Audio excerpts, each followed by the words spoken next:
Good afternoon, ladies and gentlemen. Welcome to Baptiste Orthodontic Stadium. Mark Barchi, the voice of the Mustangs, here along with Neil Fisher from the Apopka Chief to take you through a special Monday night edition of Mustang football. Yes, again, Mark, and thank you. It's good to be back here at Baptiste Orthodontic Stadium as the opening kickoff is delivered. Of course, as you mentioned, Mark, it's Monday afternoon, nonetheless, still good, and we'll get into the background here for both teams. Of course, Wekiva comes in state ranked. They've been a state power for the last several seasons now, and they start off with 2 victories in as many attempts. Looking on the other side, Olympia is 0-2. To put it mildly and to try to be as respectful as I can, they've lost both games by at least 35 points. So if you look at that alone, this should be an easy victory for Wekiva. Preston on the return. The Mustangs will start their opening possession from the 25-yard line.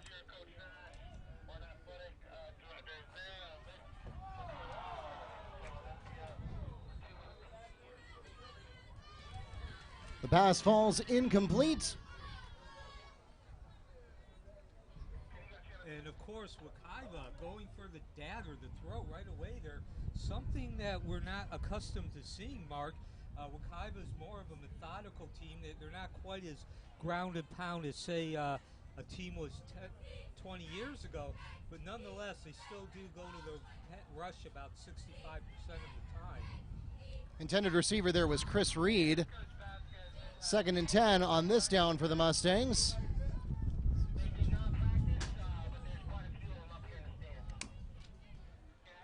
Chad Davis on the carry. The tackle is made by Bryant Castile. A gain of 1 on the play. It brings up 3rd and 9. So again, if you follow Wekiva, you know this, but if you don't, like we mentioned, Wekiva comes from 2-0, winning both games. Their biggest impediment so far this year is they fall behind early. They were trailing 14-0 midway through the midway through the second quarter against Winter Park in the opener, and they found themselves 14-5, a deficit against West Orange last year. We're going to have a timeout here, something Coach Bedison didn't like. The Mustangs request their first timeout of the first half. And in that first game, Wekiva didn't really show anything as far as what their character or the go-to aspect of the game was going to be. In fact, Winter Park outgained them by about 50 yards. We'll take this opportunity to thank our signature sponsor for this season, Baptiste Orthodontics, now proudly operating 3 offices in the Central Florida area, including their newest right in the heart of downtown Apopka. A beautiful facility for all of your orthodontic needs. Baptiste Orthodontics, proud sponsors of Orange County Public Schools and Mustang football. So, like we mentioned, that first game, they didn't really show anything as far as what their character, but they certainly turned that around last week. 300 yards combined by Chad Davis and Amari Thompson, along with 5 touchdowns on 49 carries on the ground game. And here we're seeing them play somewhat conservative, trying to make the first down after catching it. Nice pass there. I think that's just as much for confidence and to kind of get the offense into some rhythm. Amari Thomas catches the pass from Brendan Sear. He's stopped by Ashton Payne-Tung of the Titan defense. A gain of 5 on the play brings up 4th and 4. What's Sear's number? 8?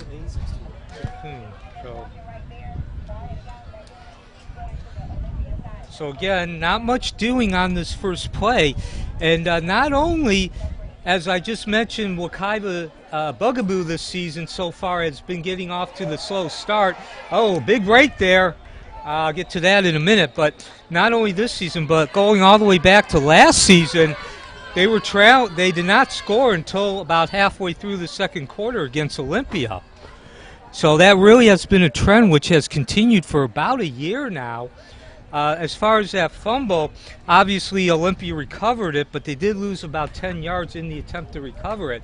So means on the return, the reception is muffed and falls back to the 18-yard line, and Olympia starts their first offensive drive from there.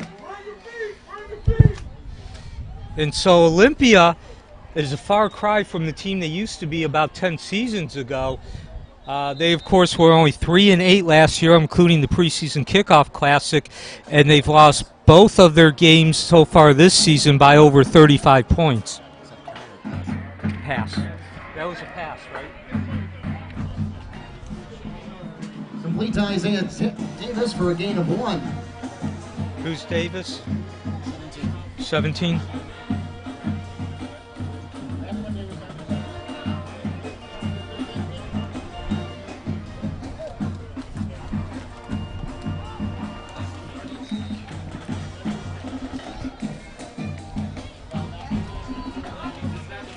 Pass intended for Donner Haynes falls incomplete.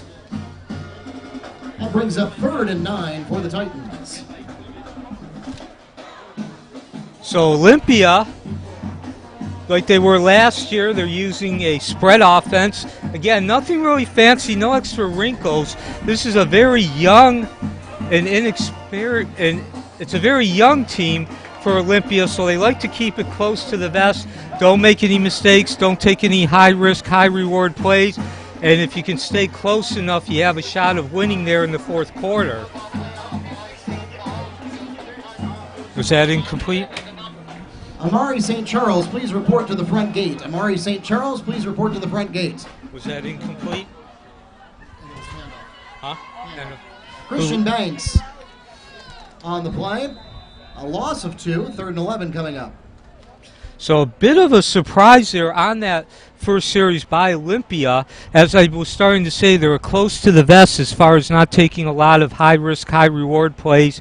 They like to try to keep the score close within a touchdown heading into the 4th quarter and keep the pressure on the favorite or the opponent. So you really wouldn't expect to see 2 passes, or especially the first 2 plays be passes, with that kind of a philosophy. And we got a shank here.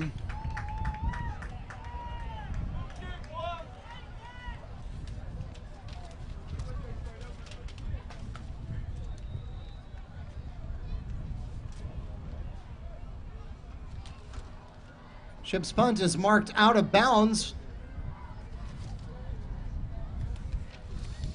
Ball spotted at the 15-yard line. The Mustangs will take over with excellent field position, 1st and 10. So the first big break of this contest goes to Wekiva there. Really an unforced error. There was no pressure on the punter. Just looked like he muffed it for whatever reason.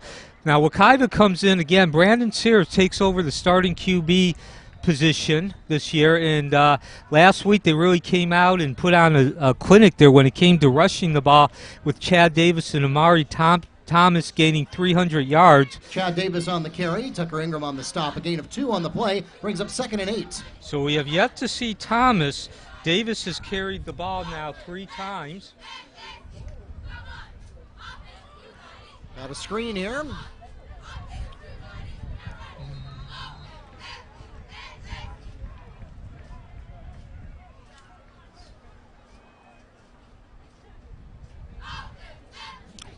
And what's been really good about Brendan Sear taking over, of course, he came over from Dr. Phillips. He was the starter pretty much since he transferred at the end of the last school year. It did not officially become known until the first play of the regular season. But so far, he's been a good manager of the offense. He does not make a lot of mistakes, which puts his team in a bad position. And, of course, as soon as I say that, we get a fumble.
Close enough to be able to win in the fourth quarter. Those are even more so important, the penalties, that is. And now Means is going to line up on the right side of Allen. And, another mistake there, self-damaging. Garrett Blaine is able to bring the high snap under control, but it'll cost a lot of yardage and bring up 4th and long. So Wekiva should once again get excellent field position. They might even start on Olympia's side of the field. Ball is spotted at the 18-yard line. That makes it a loss of 12 on the play. 4th and 20.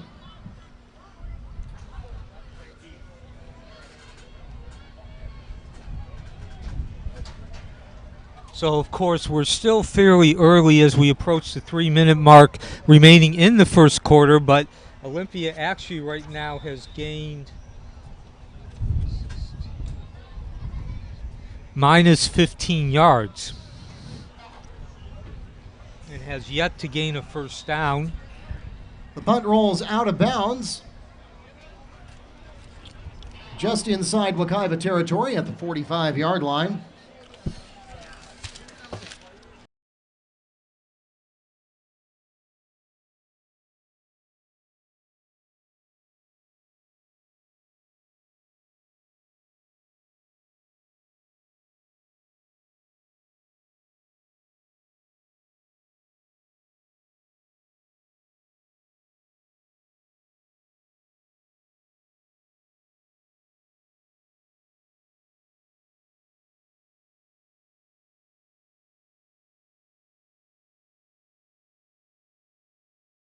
.15 in their own 45. That's about as good as you could hope for.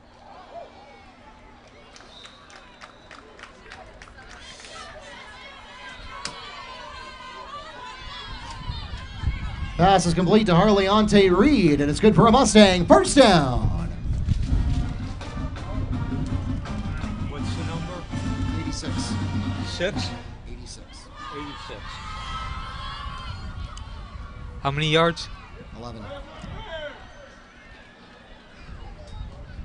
Pass falls incomplete, brings up 2nd and 10 for the Mustangs.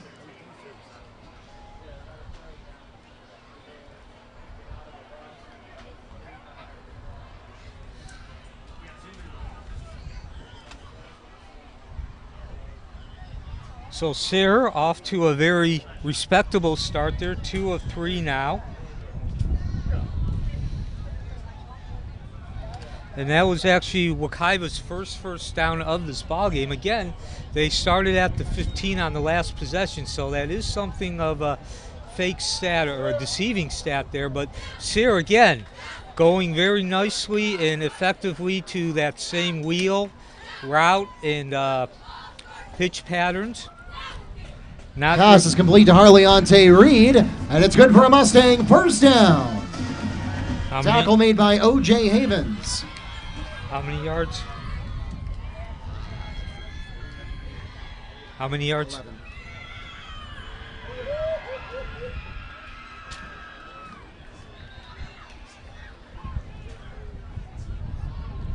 And now Wekiva throws in that rushing play, trying to get a change of pass. And again, they've been very, very good at mixing in the passing plays at the right time. Gain of 4 on the QB keep from Brendan Sayre.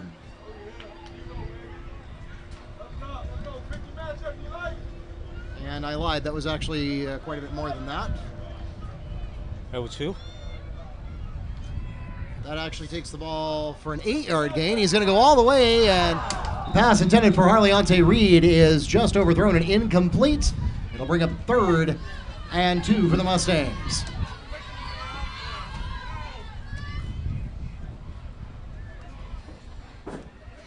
And that's where gaining 8 yards on that first down really comes into play, because they could afford to take a shot at the end zone. They're facing a 3rd and 2.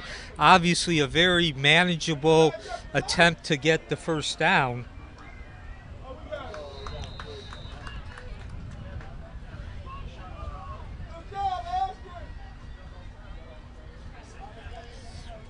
And flag on the play. And as you like to say, Mark, a donation to the Wekiva cause there. They don't even need to attempt to get the first down.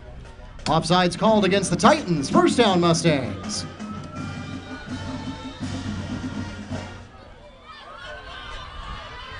And Olympia will take their first time out of the first half.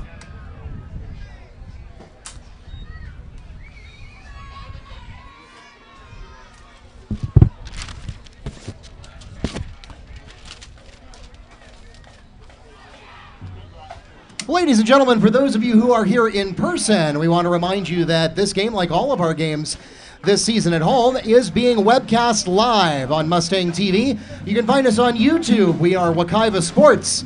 You can also find us on the NFHS network as well, simulcasting on both of those channels. So if you have friends and family who are not able to join us in person for tonight's game, make sure you send them a text or a Facebook message right now and let them know that they can tune in live on the YouTube app or the NFHS network app. Just search for Wekiva Sports and you can tune right in. We also have the direct link on our website, WekivaMustangs.com. We also have a link to live stats in case you have any friends or family who are not in a position to watch the full live stream but still want to follow along play-by-play. Again, WekivaMustangs.com. And of course, Wekiva remains in the one-back set here. They got two receivers on each side, and we got a split receiver and a wide receiver. Again, Sears takes the snap, drops back. I'm not sure what was going on there, other than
So once again, Mark, as we've mentioned throughout the first two games, at least when Wekiva was trailing, really the bugaboo has been field position, special teams setting up that field position. That has not been the case tonight. Olympia has yet to be able to start a possession beyond their own 30. And that should do it here. Well, maybe not. Olympia, of course, is a no-huddle team. So, yeah, they're going to get one more play off here. Donrick Means on back-to-back carries. And the pass is overthrown on what will be the final play of the first quarter. That will take us to the end of quarter number one. The Mustangs with a 16-0 lead over the Titans in the opening 12 minutes of Monday Night Football action.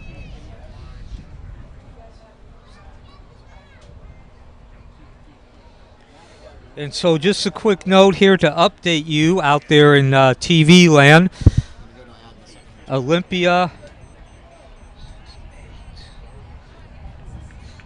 Olympia's gained negative 11 yards and has yet to gain a first down. What was the penalty? Flag on the play. Holding is called against the Titan offense. That's a 10-yard penalty from the spot of the foul. And that brings the ball all the way back to the 13-yard line, a replay of third down. Okay, well, Mark, did not see that flag. Yep, so that means we're going to have an untimed down here. 0 seconds on the clock. We'll just play the down. So the quarter will not end with Olympia officially gaining negative 11 yards, but I think the point is still well made. Just lost 10 more on penalty. Yeah, I think the point's well made there that they're having trouble moving forward. Pass intended for number 3, Trayvon Clark, falls incomplete, and now that will officially take us to the end of the first period. 16-0 the score at the end of 12 minutes here at Baptiste Orthodontic Stadium with Monday Night Football. So, actually, Mark, I was correct. Since that was a penalty, it does not count towards total yards. But negative 11 yards, no first down, and no first downs gained by Olympia in that first quarter. Again, Wekiva really did not come out and really play that crisp. It was really more of a case of taking their shots as far as having about 3 big plays there, which set them up for the 16 points. Is it 16? Did you miss the PAT? Yeah, wide left.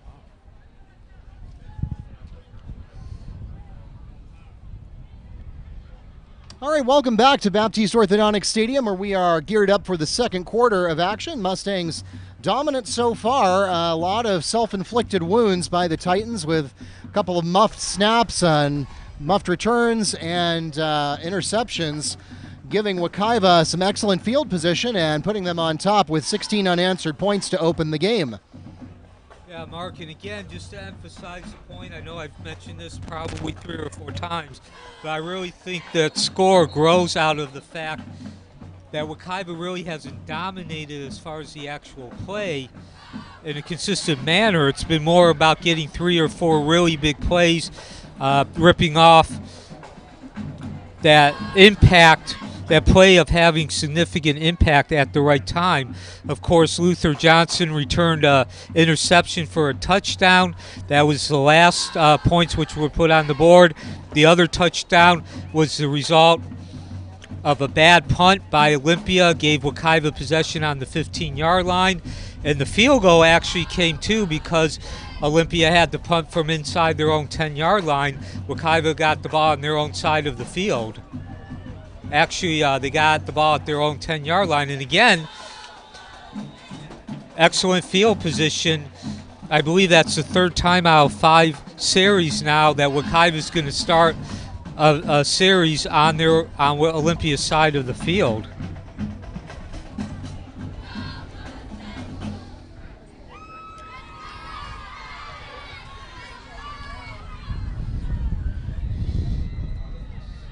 And, you know, I like to use the word football guru, and this is an example.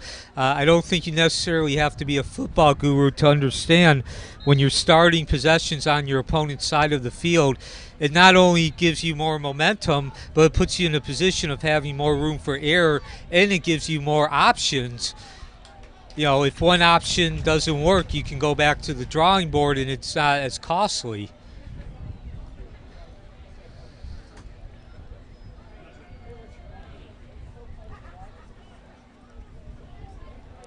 Another strong run there on first down.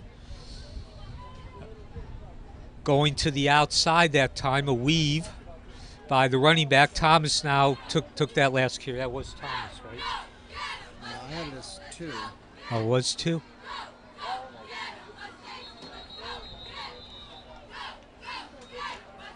Flag on the play, false start, illegal procedures called against the Mustangs. That's a 5-yard penalty from the previous spot. And it will bring up 2nd and short. So 2 carried on the last play? That's what I thought I saw. I'm not sure. 2 what? How many yards? 4, I guess. It was more than 4.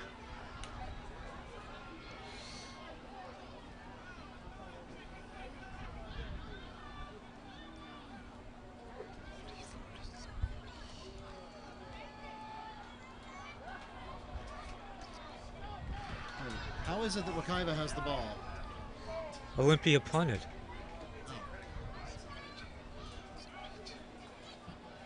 It's a 32. So it was up to the... Yeah, he gained 8 yards on that play.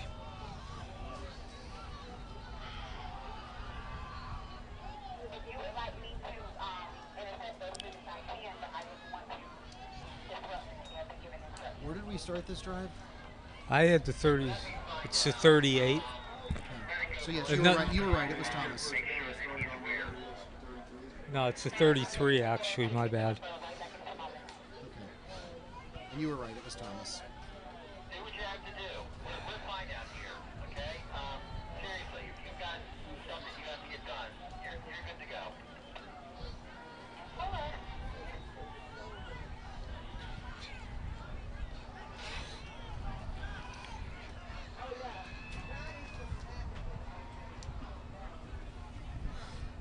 Okay, so Wekiva facing 3rd down here. Oh, the big mistake by Sayre. Everything was going Olympia's way, and now everything was going Wekiva's way. Olympia with the opportunity to send the tide. What happened? INT. I didn't see. Anybody see who intercepted it? Who intercepted it? Who intercepted it?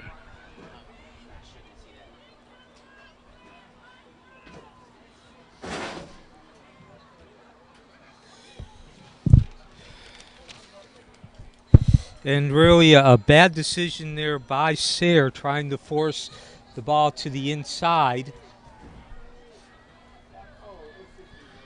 Not sure exactly what he was seeing there. Nonetheless, Olympia does start over, and again, opportunity to at least get some momentum here. They remain in that spread offense with the one-back set. What a catch. Wow. Pass caught by Donrick Means deep into Mustang territory at the 35-yard line. Yeah, a beautiful catch there. Excellent route, though, to begin with. The set up Means being open there. Caught that ball over the shoulder, and again, the kind of throw that Veland had to make to get that completion there, putting it in a position where only Means could come up with it. How many yards was that pass? 31. So 31-yard completion, and again, I know I keep bringing it up, but this is the first time that Olympia not only has gotten into Wekiva territory, but past their own 35, past their own 30-yard line. 40. Was that Means? No gain on the play. 2nd and 10 coming up. Was that Means? Sure. Going long again, nearly picked off. The pass intended for Isaiah Davis is nearly picked off by Antoine Johnson. It falls incomplete. It brings up 3rd and 10.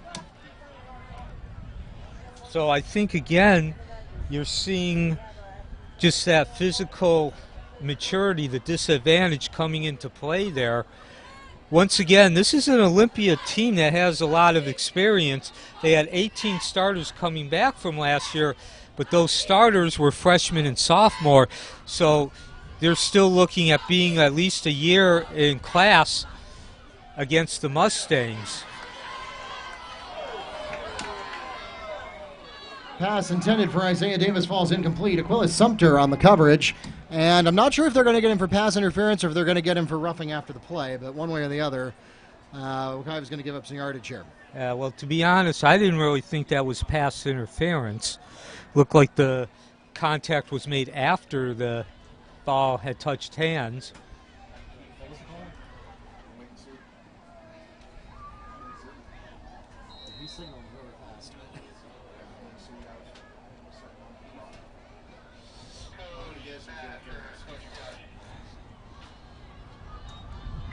So that was a pass interference there, 10 yards. And not only is Olympia for the first time on Wekiva's side of the field, but they are in scoring range now at Olympia's or Wekiva's 25-yard line. Who ran that? I have no idea.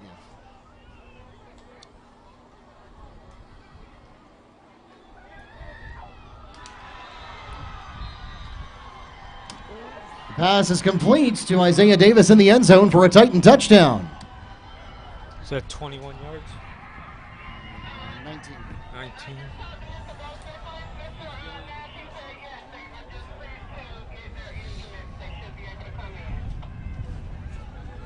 Who caught it? Who caught it? 17.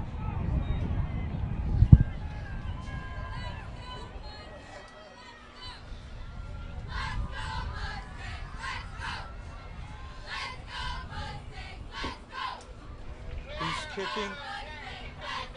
Is that 38? 95. 95?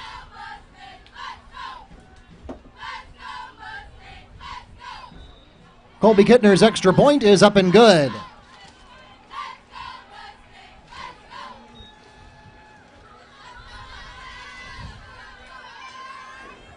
Titans cut the Mustang lead to 16-7 with 8 minutes 45 seconds remaining in the first half. So everything was going Wekiva's way there, Mark, and as we mentioned, it was going Wekiva's way because Olympia was making a lot of self-damaging mistakes, and in that drive it was the opposite, Wekiva making 2 critical mistakes. Of course, the 31-yard reception, bad coverage, not picking up the right route, leaving the receiver, in this case Donrick Means, open. Suddenly Olympia's on Wekiva's side of the field. And then the pass interference on 3rd down, allowing not only for the drive to continue, but brought the ball up to Olympia's 25 and gave and just further built on Olympia being able to gain some momentum.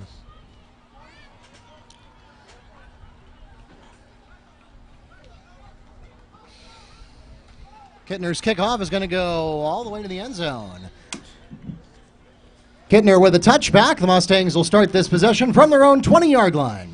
And by the way, that was a 5-play drive covering 72 yards.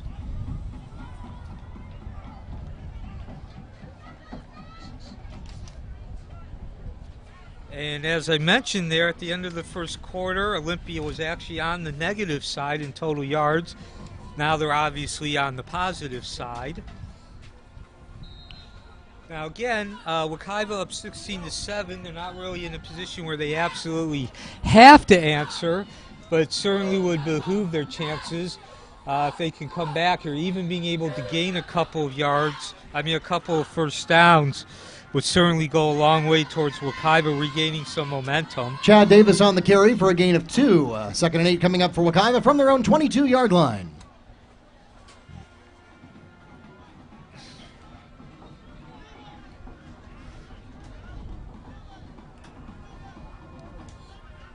Olympia lining up in the 4-3. Actually, excuse me, it's a 3-4.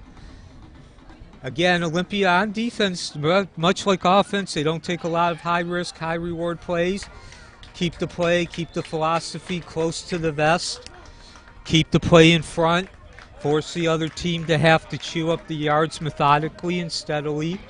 And there's an example. Assad Wasim makes the completion. Bryce Turner on the stop. It's good for a Mustang. First down. Ball at the 34-yard line.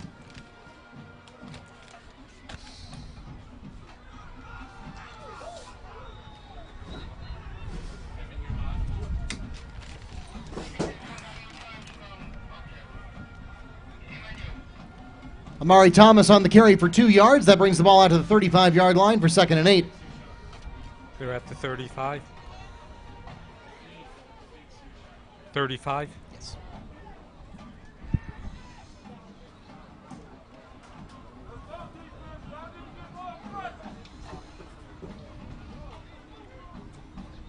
Who carried? Thomas. Dangerous pass there. Intended for Christopher Reed. Nearly picked off by Miles Benjamin. Incomplete, flag on the play. Holding called against the Mustang offense. 10-yard penalty from the spot of the foul and a replay of 2nd down.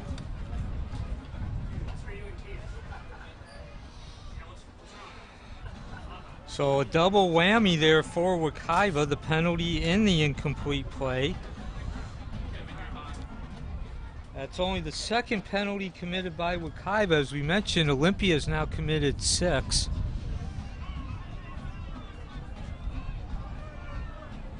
So Wekiva really stubbing their own toe, as the saying goes now, needing to get at least a couple of first downs, getting some kind of response to Olympia's drive and touchdown. And this particularly harmful to the Mustangs. Not only were they called for holding, they were called for holding well in the backfield. So that ostensibly is a 10-yard penalty, but actually cost them much more.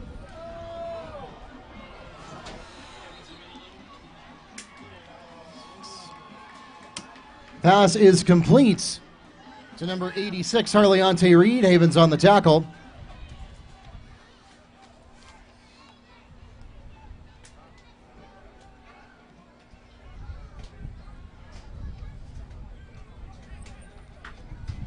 That puts the ball at the 29-yard line for a gain of 11 on the play, and it brings up 3rd and 15. 29? Sear didn't have anything he liked. He's going to take it himself, and Brendan Sear on the QB sneak gets across the original line of scrimmage to about the 37-yard line. The 4th down for the Mustangs.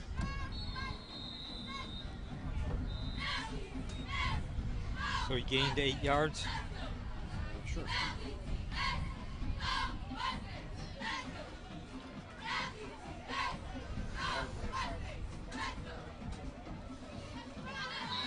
And ladies and gentlemen, we have reached the midpoint of the 2nd quarter, so we'll pause here quickly for an official timeout.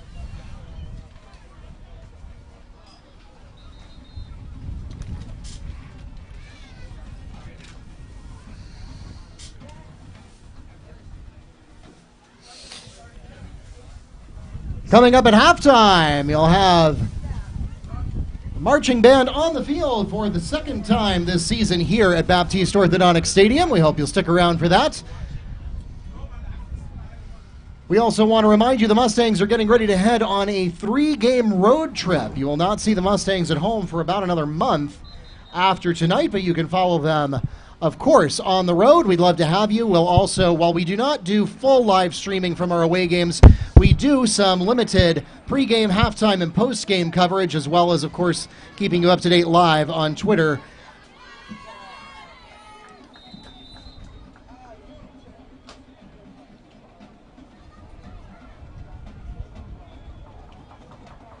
No visitor band here tonight? No visitor band? And so Wekiva, with an opportunity there to really regain some of that momentum, just did not look good in that series. Oh, and this is going to continue, Mark. Well, that could have gone worse. It gets a Wekiva bounce. Yeah, it did take about 12 yards there after hitting the ground. But, man, we've now had pumps for both teams that have just been shanked miserably. Brendan Sear on the punt. It rolls out of bounds at the 40-yard line of Titan territory. They'll take over from there with 1st and 10. And now the defense is on the spot here, really. They've given up that one touchdown, which basically put the momentum back on Olympia's side. Not only gave them that, but gave Olympia a blueprint of how to move the ball down the field. And now a second consecutive score would really, really change the dynamics of this game in Olympia's favor as far as being able to exert their will, their force, and their philosophy. Christian Banks picks up 7 yards on the carry, brings up 2nd and 3. Well, this the exact kind of start you need if you're Olympia there. Strong rush on 1st down, straight up the middle. And we're going to go long. He's got an open man, but it's overthrown. Pass intended for Victor Jones, incomplete. And that'll bring up 3rd and 3, a long 3 for the Titans. And the defensive line can take a bow there because they really caused that throw being too long, getting a lot of pressure on Veland. Is it Veland? So again, as we mentioned, Veland was the starter last year, but like most of his compatriots, he was only a junior.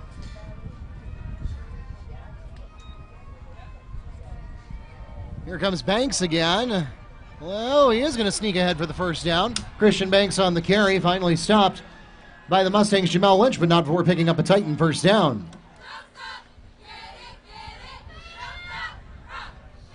That was Banks. Some hard running there by Banks. As you mentioned, broke the tackle.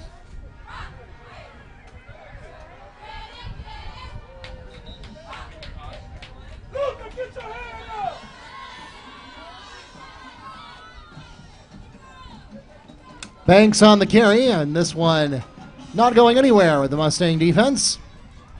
A loss of 1 on the play, 2nd and 11.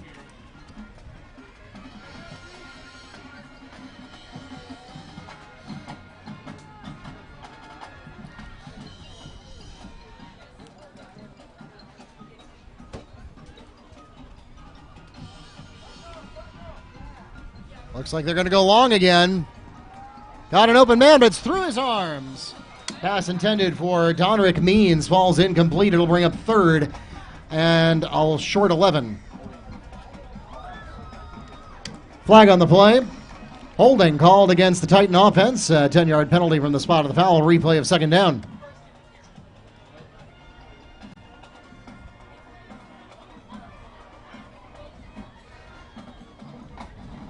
So the 7th penalty in this first half by Olympia. And certainly Wekiva is not going to say no. That was a break that they needed there.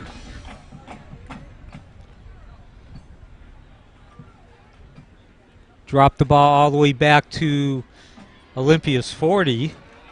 In trouble. He goes long and no, not able to get there in time.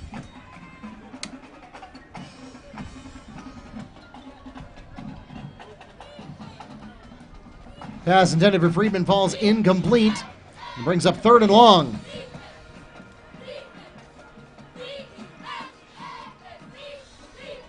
So both teams now on each of their last possessions have committed holding penalties.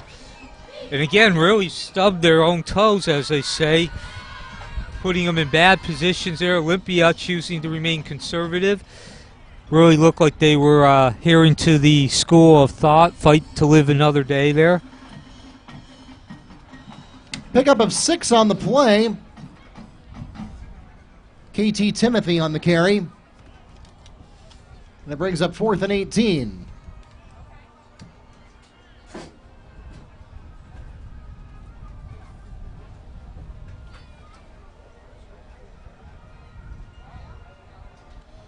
So with 3:06 left here, Wekiva holding a 16-7 lead, and they will get the ball back again. Well, Olympia gets another bounce. Boy, that ball has really been bouncing on the side of the team doing the punting. Punting's really been very lousy here in the first half. Colby Kittner gets a Titan bounce all the way down to the 10-yard line where the ball is downed. And the Mustangs will take over from there. Who carried the last one? 20. 20.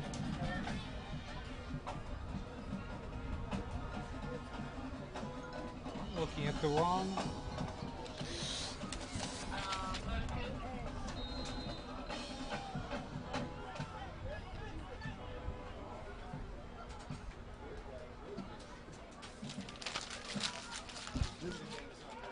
They're not here.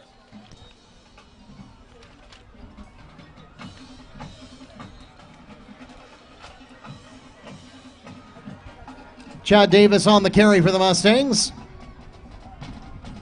That takes the ball out to the 13-yard line for a gain of 3, 2nd and 7 coming up for Wekiva. And so at this point, if you're Wekiva, at the very least, you want to be able to use up most of this clock. You don't want to give Olympia an opportunity to strike right before halftime. I'd say right now, Wekiva's defense has done a good job, at least as far as not allowing Olympia to build on their long 72-yard touchdown drive.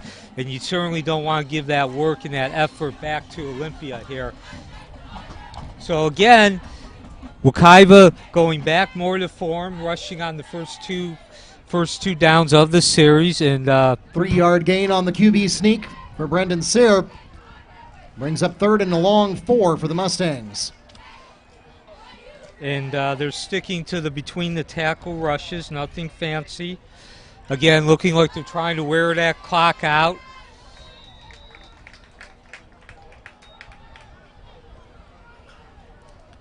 Pass is complete to number 19, Christopher Reed. Stop made by Havens, and it's good for a Mustang first down. Who caught that? 19. 19.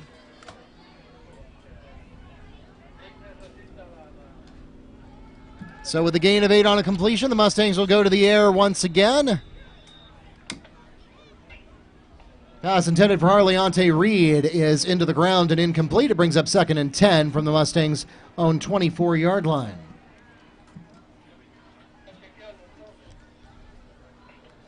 So that was actually a very important first down. As I mentioned, Mark, if you're Wekiva, at the very least, you want to use up most of the remaining clock, and getting a first down certainly helps towards that end. A hard pass thrown again at Reed, bounces off, falls incomplete. 3rd and 10 coming up for the Mustangs. And according to my stats, Mark, Wekiva's actually thrown the ball 16 times here in the first half. Certainly not something we've seen very often during Wekiva's 13-year history. No, I have Sierra 6 of 15 tonight, and that compares to Olympia 3 of 11. Handoff. Looks like that's to Davis. He's got some room to run, dodges the tackle, still on his feet. And Chad Davis finally taken down at the 40-yard line after picking up a Mustang. First down. 16 yards, hard running there, coming off the left tackle, getting to the hash mark. Put that shoulder down, but more importantly, that's a first down that'll keep the clock running here once the play starts again. And Wekiva pretty much now, at the very least, like I mentioned, they want to run out that clock, which they can now do with that set of first down. The Mustangs take their second time out of the first half after picking up that 16-yard first down by Chad Davis. 1:02 remaining in the first half. And that was really what we saw last week in the second half against West Orange, those type of runs. Not only running hard, not only getting the 16 yards, but ability to shift within only a couple of inches, not starting, of course, behind the line of scrimmage and carrying all the way through.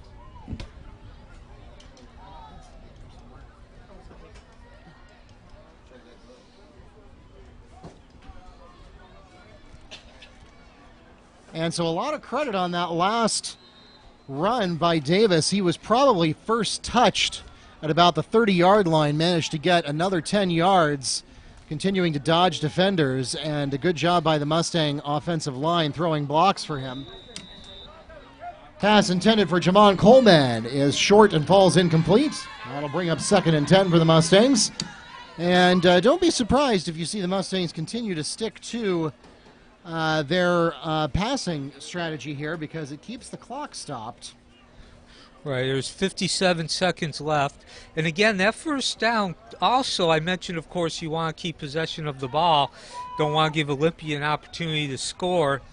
But it also allows Wekiva more options because their field position has now moved out of the shadow of their own end zone. Pass intended for Christopher Reed is batted away at the last moment by O.J. Havens. That brings up 3rd and 10. So now I believe that's 17 passes, Mark.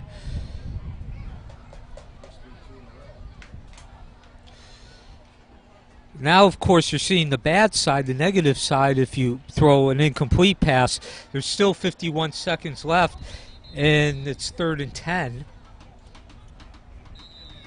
And we'll pause here as the Titans take a timeout. Interesting move there. Of course, the clock was already stopped for the incomplete pass, so it's no surprise there. It doesn't cause them any further penalty.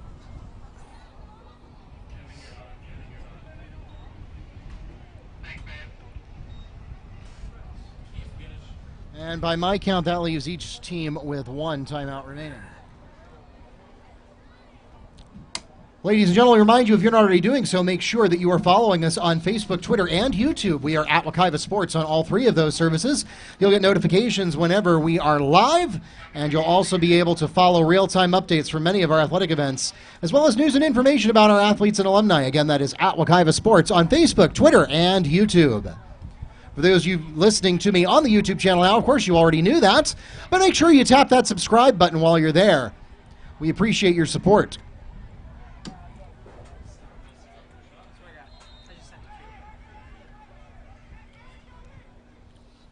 Again, Olympia remaining in the 3-4 with the outside linebackers moving up.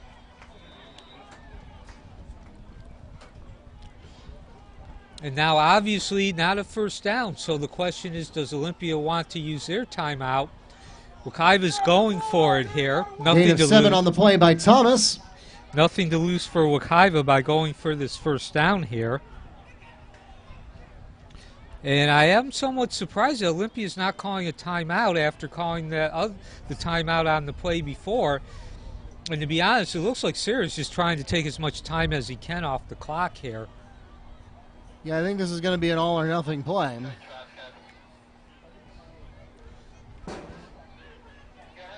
All right, final snap of the half. Or not. The Mustangs run the clock down to 1 second and then take their final timeout of the first half.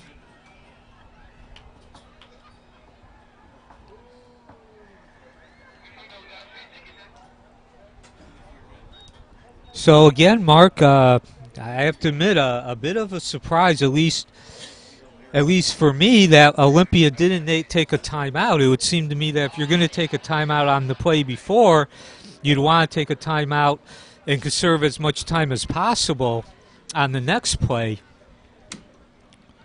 Next week, or actually this week, I should say, the Mustangs travel to East River to take on the Falcons. That'll be a 7 o'clock kickoff on Friday. Next week, Wekiva is at Ocoee for the September 20th game. And then they head to Edgewater for a critical district contest against one of the top-ranked teams in the state. That'll be September 27th. Your next chance to catch them at home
And now, ladies and gentlemen, please welcome to the field the pride of Wekiva, your Mustang Marching Band. The band is under the direction of Mr. Joshua Grossnaklas, with assistant directors Frank Taylor and Michael McKee. The drum majors are Amaria Patrick and Layla Allen. Tonight's show is entitled Fusion, featuring the music of Cirque du Soleil.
Drum majors, your band ready?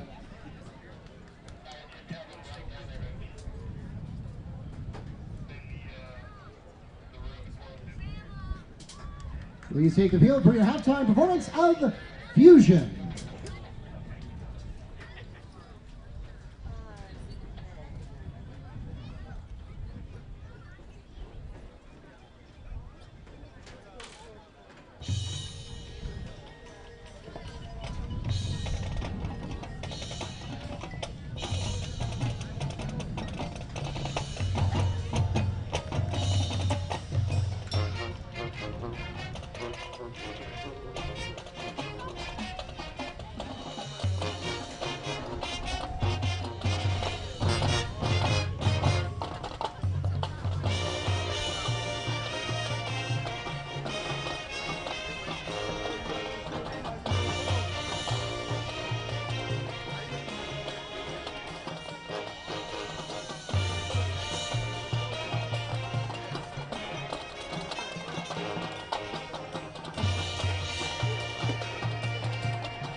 Ladies and gentlemen, the pride of Wekiva, your Mustang marching band.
All right, ladies and gentlemen, we are getting ready for second half action. Of course, this being a Monday night program, we do not have the visiting band here, so we have a little extra time at halftime. And meanwhile, Neil and I have been doing some tabulating on the stats, and we've got a little bit of analysis for you as the Mustangs did not have a perfect half.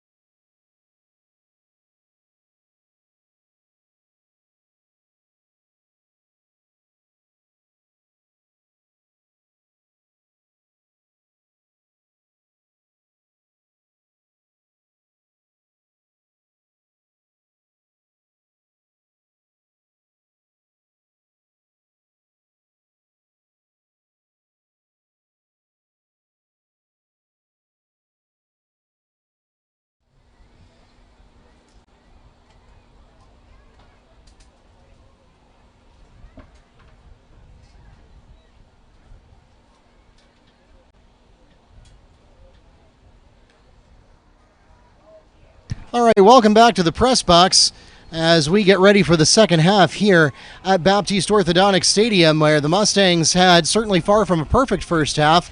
A couple of missed opportunities, but they were able to force more mistakes from Olympia. Olympia had a few self-inflicted wounds and a lot of great pressure from the Mustang defense that have led to our 16-7 lead going into the second half here in week 3, or perhaps if you prefer, week 3.5.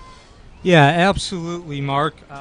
As we mentioned at the beginning of the show, unfortunately we were not able to do a pregame show, but Wekiva's bugaboo going all the way back to the game against Olympia last season has really been falling into a deficit. At the beginning of the game, they were down 14-5 at halftime last week against West Orange, and then they were down 14-0 halfway through the second quarter in the first game against Winter Park. Even against Olympia last year, they wound up winning, I believe it was 44-6, but they did not score until halfway through the second quarter. That was not the case today, and they came out, and again, this is nothing like we saw last week. Maybe it's the fact that Olympia is an 0-2 team, and they've lost both their games by over 35 points, but this was not a team, a first-half performance like we saw last week against West Orange. But Wekiva did take advantage of the Olympia mistakes. Going all the way back again, another point to make, again, that we made at the beginning of the game is this is an Olympia team with 18 returners. However, most of those returners were freshmen or sophomores last year, which means they got a lot of experience, but they're young. And young in high school, only 1 year apart between a senior and junior or a junior and sophomore. That's a tremendous difference in the physical maturity. And Wekiva really took advantage of that. Again, they came out, they scored the first 16 points, and that physical maturity had a lot to do with that because there was a lot of runs, not only on special teams, but on the offense. They were just running through the tackles. And Luther Johnson, who has been so instrumental to the Mustang defense really for the entire season so far, with that pick 6, I think really just took all the wind out of Olympia's sails. And, I mean, credit to them that they were able to stay in it and come back and get that touchdown. But I think that was a real momentum shifter for the Mustangs. Yeah, it made the score. That actually made it 16-0. And again, going back to what you said, it's really been the big plays. Wekiva really has not done anything like they did last week, where it was like 6-7 yards. They just have gotten the big plays at the right time as far as the impact, and that really was the one that capped it off. It was a hammer blow. It made it 16-0, and that really took what it was really like a boxer who's stumbling, finally falling onto the ropes. And the other thing I want to mention again is field position. 4 out of Wekiva's first 5 possessions were at least their 40. So when you're only 60 yards away from the end zone, you're in a much. I don't think you have to be a football guru to understand that you have a lot more options, not only as far as passing or rushing, but what kind of passes, what kind of rushes, and you have a lot more room to make errors. Again, if you're at the opponent's 40-yard line, you can then come back. You're not giving up as much yardage. Also, really quick, the total yards really reflect Wekiva taking advantage of the big plays. Olympia has 78 yards right now. Wekiva has 151, so almost twice as much there again. And the first downs are 7-3 in favor of Wekiva. And I think something unexpected that we saw today, Neil, because you and I were talking before the game with some of the other media up here in the press box about how we expected to see a lot from Chad Davis and Amari Thomas tonight, the Mustangs' 2 leading rushers. And that's not to say that we haven't seen a lot from them, but I think we were all a little bit surprised at how much the Mustangs have depended on the air game and Brendan Sear, who has been doing not too bad tonight in the air for the Mustangs, but I think the play selection came as a little bit of a surprise to us. Yeah, again, Wekiva's gained 66 yards on the ground, 13 rushes, only a total of 9 carries between Thomas and Davis. Last week, They rushed the ball 49 times for 300 yards and 5 TDs. So a lot of times they were throwing the ball on first down, which is not just for this year or how they've used Brendan Sayre, but in the 13-year history of Wekiva, they have not been a pass-first team. You've basically chosen their passes. They've chosen the long, deep, over-the-top passes at specific times, not as a primary weapon, more as a complement and a supplement. Once we get the lead, we're going to go for the throat. That was the school of philosophy using the passing game. And Sarah's 7 of 18, 85 yards, 1 interception, no TDs. And that's pretty much about what he's been in the first 2 games. Again, he usually, in his first 2 games, he's made one critical mistake, the kind of mistake that puts his team in a bad position, which needs to be dug out of. But for the most part, his stats aren't great. They're average, but he doesn't put his team in a bad position. And again, when you have a defense like Wekiva's, which came in today after a 9-sack performance, you don't have to win the game if you're the quarterback. You just don't want to make mistakes which cost your team points. All right, well, the Titans will have the opening possession as we go back to the field here of the second half, and we'll be getting to that in just a moment as the players prepare to line up.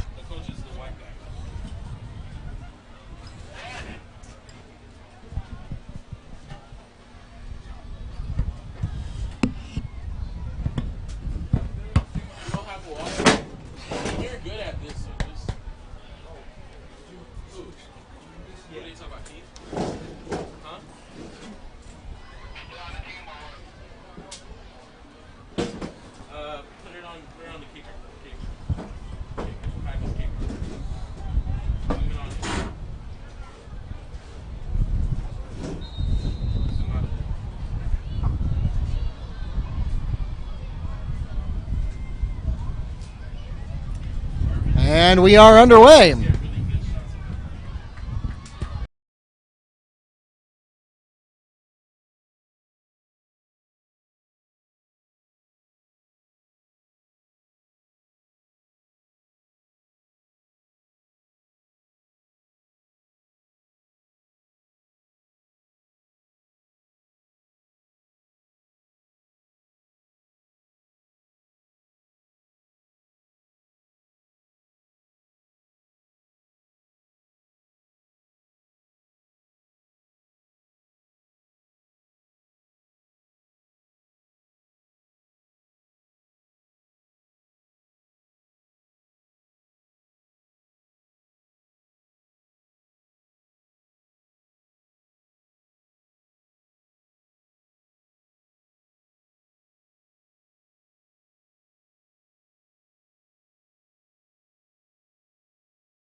was the penalty?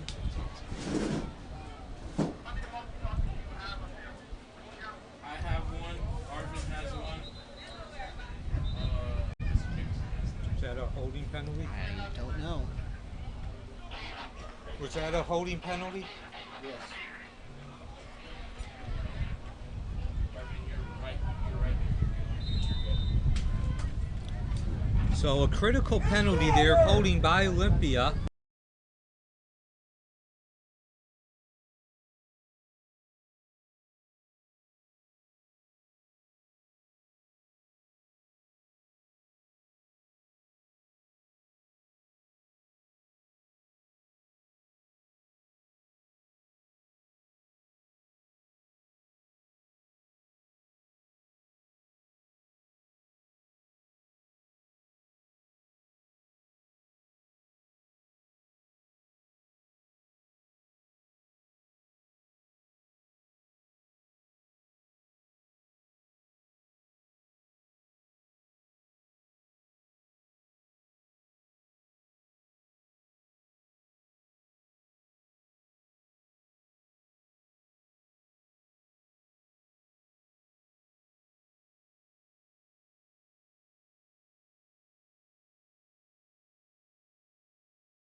Incomplete.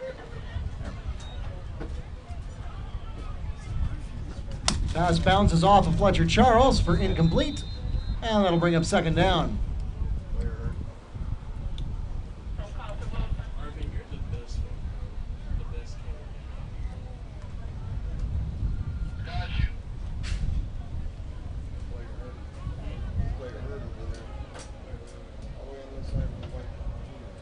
And we'll pause here for an injury timeout.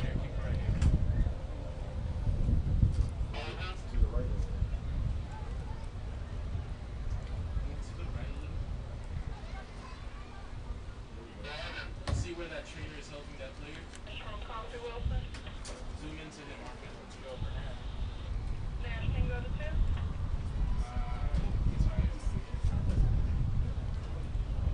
Benjamin shaken up on the play, makes his way off with the assistance of the athletic training team. It'll be 2nd and 10 for the Mustangs from their own 44-yard line.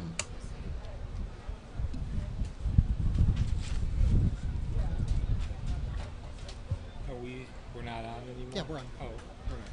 So that fumble by Olympia was actually the second of the game, the first they've lost.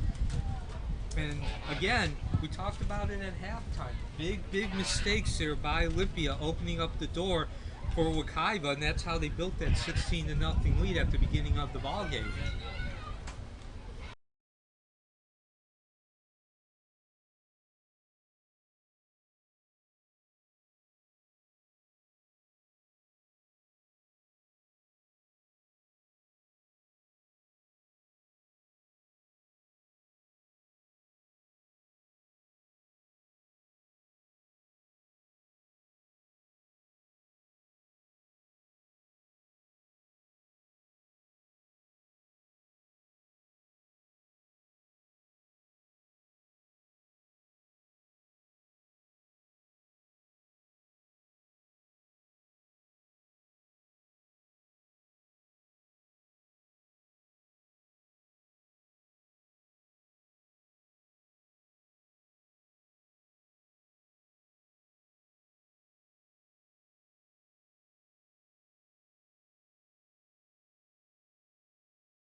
16, 17, 30 yards. 36 if it's at 17. Oh.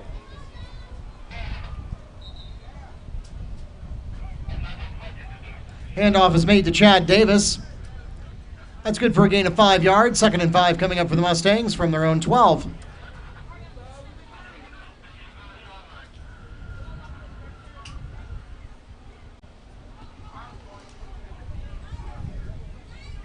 Who just ran that, Davis? Yep. 5 yards. Yep.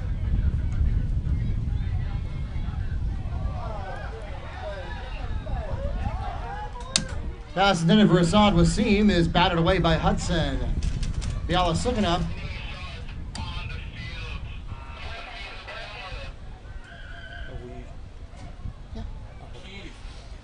So a 36-yard gain there by Reed, and that puts Wekiva back in business again. Now again, one of their problems they've had is they've not yet been able to convert opportunities. They've scored field goals, but they haven't been able to get the touchdowns. Amari Thomas cuts back to the inside for a gain of 4 yards. It'll bring up 4th and 1 for Wekiva. So now the Mustangs have an interesting choice to make. And I do not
Brandon Sears spins into the end zone on a QB keep for a Mustang. Touchdown!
West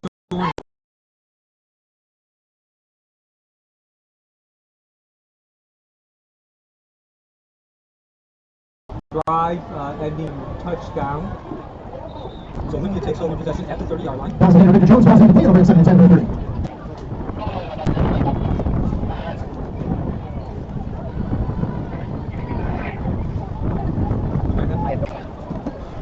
Pass intended for Dean's, falls incomplete. Right piece of block at first. Flag on the play. Yeah, it looked like there was a block in the back there.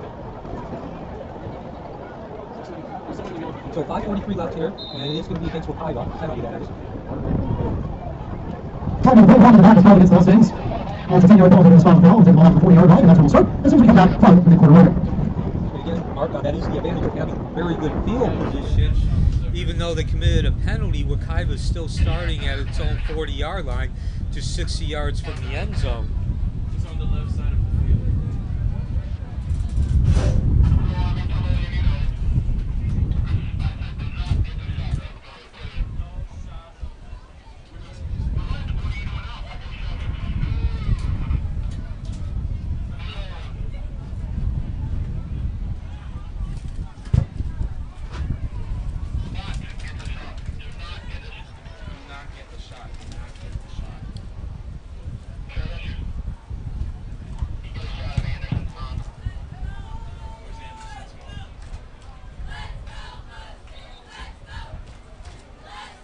So Wekiva's have 1 possession, Olympia has 2, yet Wekiva's run 9 plays compared to Olympia's 7.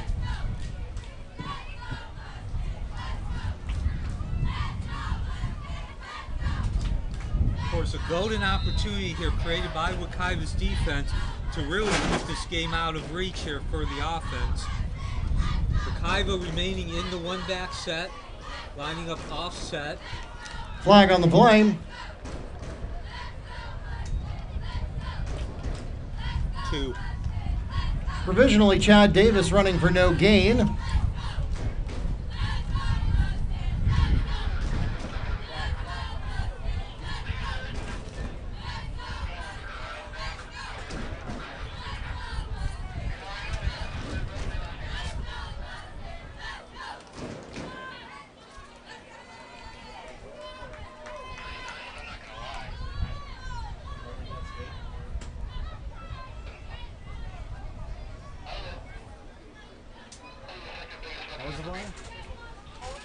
I don't know. I think he said block below the waist, but I'm not really sure. Yeah.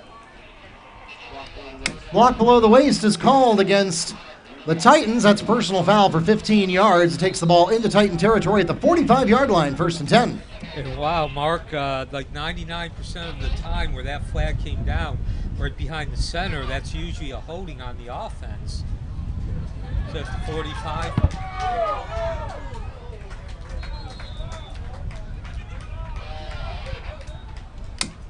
Pass is complete to the Mustangs Number 28, Assad Wasim, and that's good for another Mustang first down. Wasim's 28. Yeah, maybe. Now, one other difference between this Wekiva team and the ones in the past is they are a no-huddle team. Thomas on the carry, flag on the play. How much was the reception? Another block below the waist is called against the Titans. That'll be another personal foul for the Mustangs. How many? 20. 20 the previous. And who just ran that? It would have been Thomas, but it doesn't matter. He's got to be cutting somebody. He's got to be cutting somebody. Arvin, that's for right there.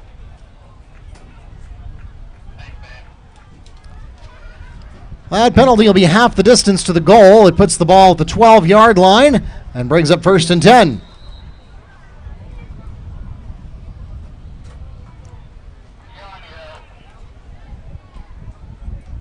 And Olympia has now committed 10 penalties.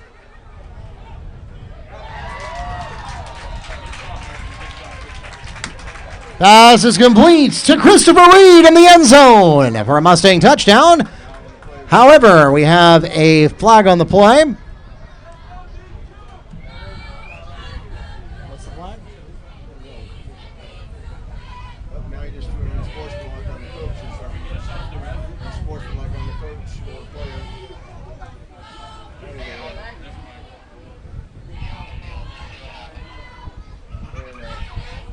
Unsportsmanlike on Olympia. It was. We didn't really run that.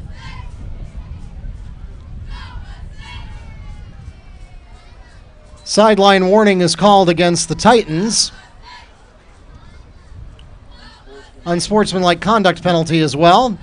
Touchdown stands.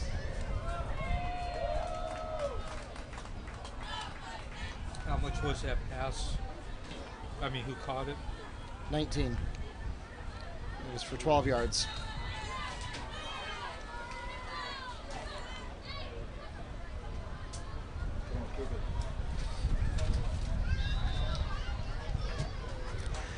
And the extra point by Brian Wilson is up and good. Flag on the play.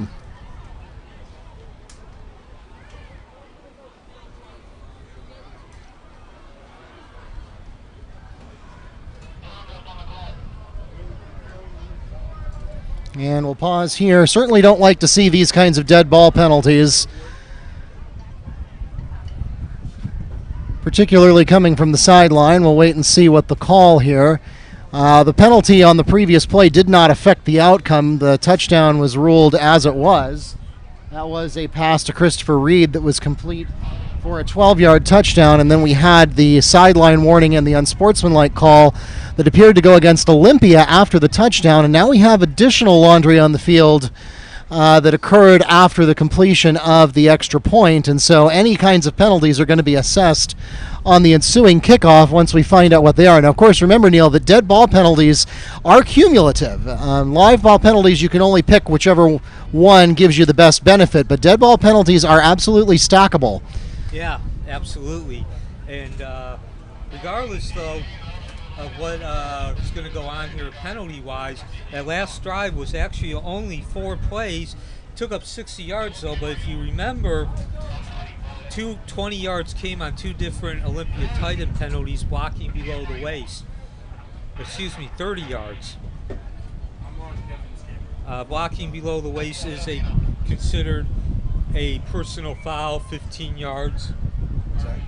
Blocking below the waist? Yeah. Personal fouls, blocking below the waist. So that was 30 of the 60 yards there.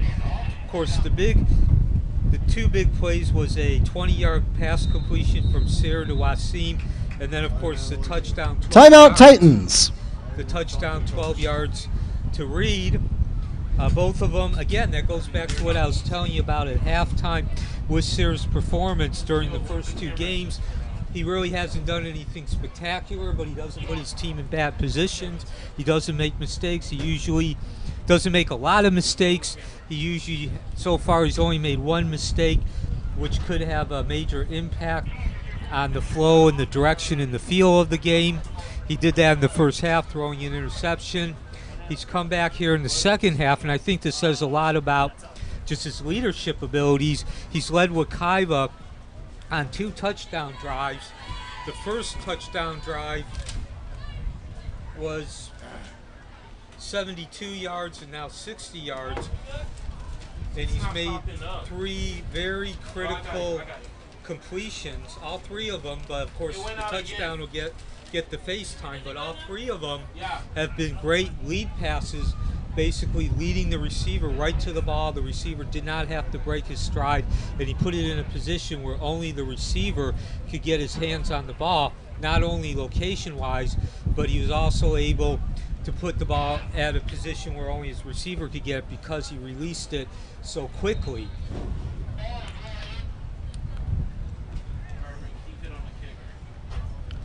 And what was a 16-7 lead at halftime is now ballooned to 30-7. And as we mentioned, Wekiva did make an adjustment during this at halftime of last week's game, which really changed their fortune. They scored 41 consecutive points. It had to do with the offensive line and the blocking scheme. It looks like they've made a couple of adjustments here at halftime again. Starting with it, they're not relying on the pass quite as much. They're going back to their traditional school of thought, using the pass as a complement. On Wekiva, red ball on Olympia, offset. All right, so for those of you who are trying to follow the sign language down on the field, we had a roughing the passer penalty against Olympia. The result of the touchdown stood. Then we had unsportsmanlike conduct penalties against both schools. You carry the one, account for inflation, and the ball ends up at the 30-yard line.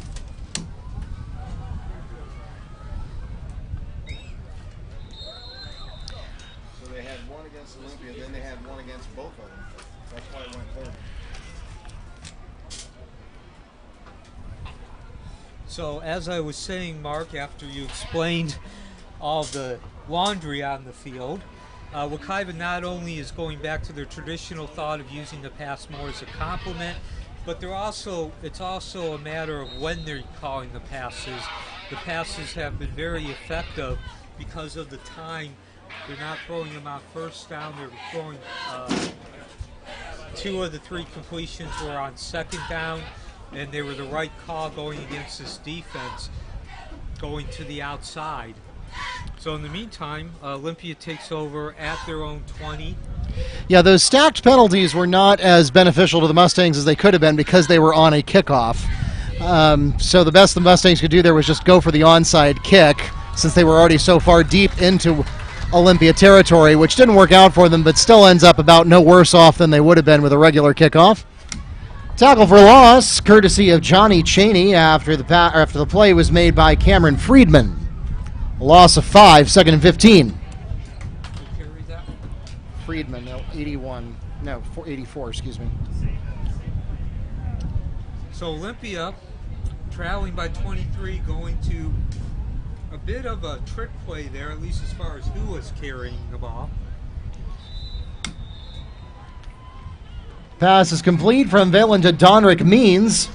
That gets a gain of 7 on the play, brings the ball back to the 22-yard line for 3rd and 8.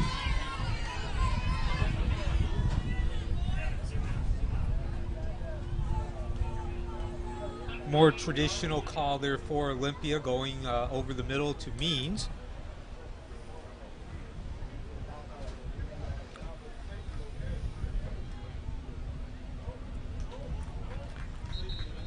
And hitting a herd of Mustang defenders there. Let's see who emerges from the huddle.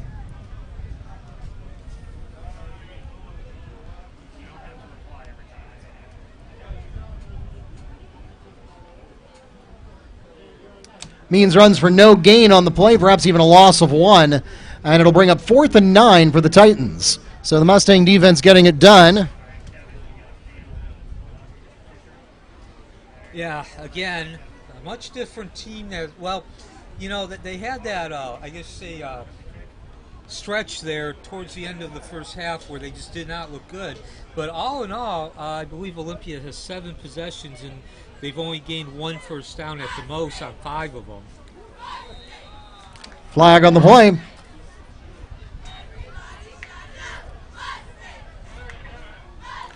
Offsides called against the Mustang defense. 5-yard penalty from the previous spot and a replay of 4th down.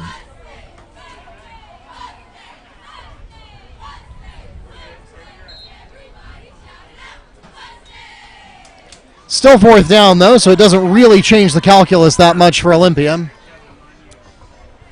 No, it does stop the clock temporarily. I'm not sure if that really matters at this point to Olympia being down 23 points. But nonetheless, the trend of Wekiva getting excellent field position should continue. There's not going to be a return, but the ball will be around Wekiva's own 45. Colby Kittner's kick rolls out of bounds just inside Mustang territory. The ball spotted at the 48-yard line. Wekiva takes over from there with 1st and 10. And 2:05 left in the 3rd quarter here, Mark. Opportunity again for Wekiva to further extend that lead. Of course, they've come out and scored 2 touchdowns on the first 2 possessions while stopping Olympia with only 1 first down. Certainly they have taken control of this game here, strategy-wise, also school of thought-wise, and just really in general, the feel. It has not been a scintillating or a dynamic performance like we saw last week against West Orange during the second half, but it has been effective.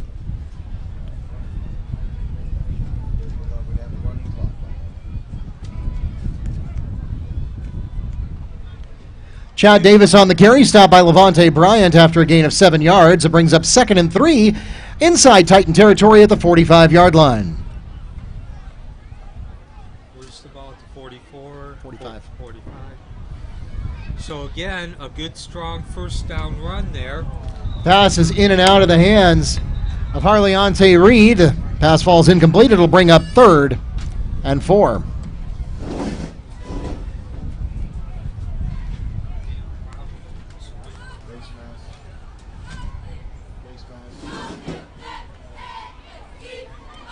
Flag on the play. Face mask is called against the Titan defense. It is an incidental face mask penalty, so it's only for 5 yards, but it is enough for a Mustang first down. Yeah, and like you said there, Mark, enough for a first down. That's really the key outcome there. I believe Olympia now has 13 penalties.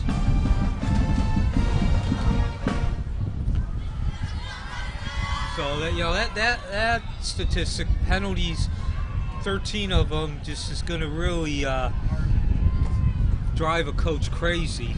Laurie Thomas on the carry, pickups 3 yards on the play. It brings up 2nd and 7 from the 37-yard line.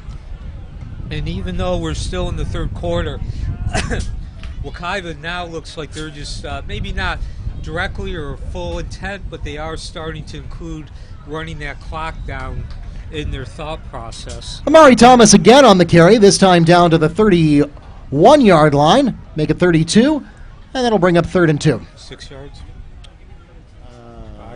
5. So again, Mark, we've talked about this over and over.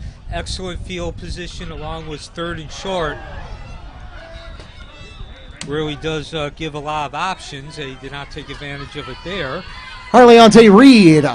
The pass intended for him, it falls incomplete, brings up 4th and 2. Yeah, hit him right in the numbers, but hit him, I think, a little harder than he thought it was coming. Yeah, and a little bit quicker, too. But again, like I said, I think that's part of why Sayre has really not made, other than the interception, any mistakes tonight, which put his team in a bad position.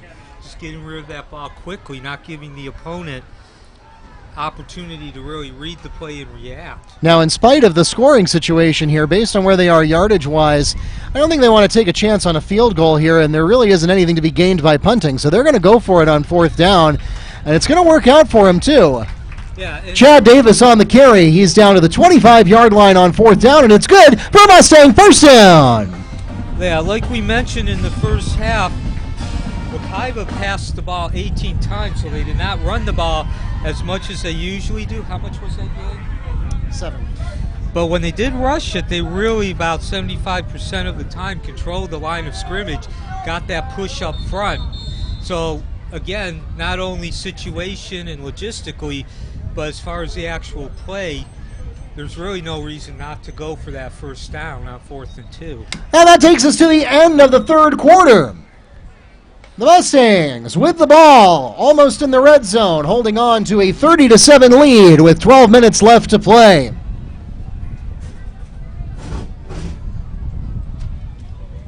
Ladies and gentlemen, if you are depending on a ride to get home from tonight's game and you have not already done so, please give them a call and let them know that we are headed into the fourth quarter and they should be on their way to pick you up. As a reminder, while it's not impossible to pick you up from this side of campus, it is much easier to do drop-off and pick-up at the bus loop down by the cafeteria. So if you would, please instruct whoever's coming to get you to pick you up at the bus loop. Use the faculty entrance, and at the bus loop they'll be able to do drop-off and pick-up much more conveniently than you can down on the parking lot side.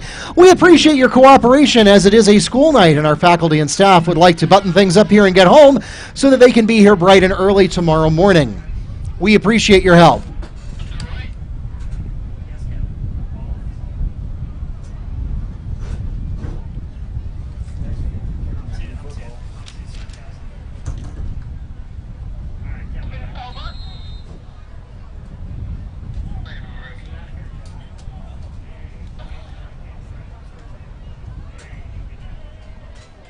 So, Mark, as you mentioned, Wekiva opens up here just outside the red zone at the 25. Of course, an opportunity to increase the lead. And pass is complete into the end zone to number 81, Fletcher Charles, for a 25-yard Mustang touchdown. And that pass actually was different than what we've seen. That was more of an over-the-top, leading the receiver down the field pass, as opposed to the previous passes, which were more of angle passes laterally, throwing across the field. Nonetheless, again, that goes back to the adjustment. Wekiva really not only picking the right time to throw the ball, but also picking the right pass when they do throw the ball.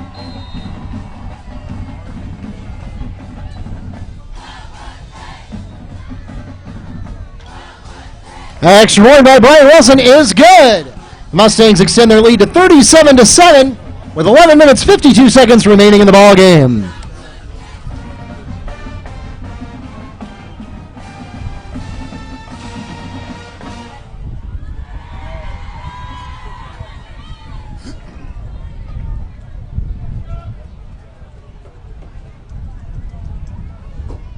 So in that third quarter, not only did Wekiva score 3 touchdowns on all 3 possessions, but going back to what I was talking about, the passes, Wekiva only threw 4 passes.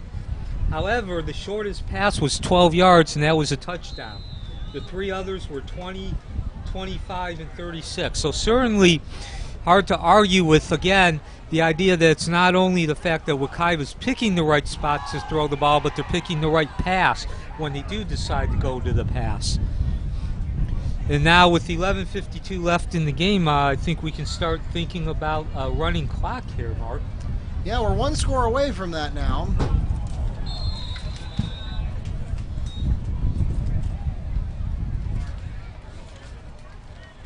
One touchdown. Was that just downed? He bumped it out of bounds. Okay. And struggles continue on the kicking game for both teams as this one goes out of bounds short at the 30-yard line. Not too bad, though. Titans will take over with 1st and 10 at their own 30.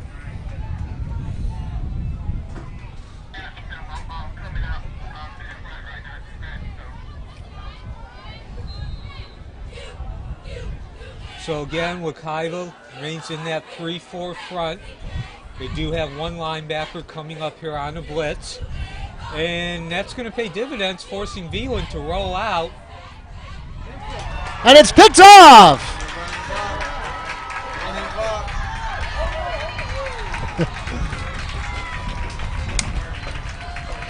Antoine Johnson picks off the Titans and runs it back to the 33-yard line. Mustangs will take over from there with 1st and 10. And now, of course, obviously the opportunity to hit the running clock. If you're not familiar, 35 points difference, the running clock comes into effect. And it basically means other than an actual timeout, the clock does not stop. Right, but he picked it up at 35, right? He picked it up at 35? Yes.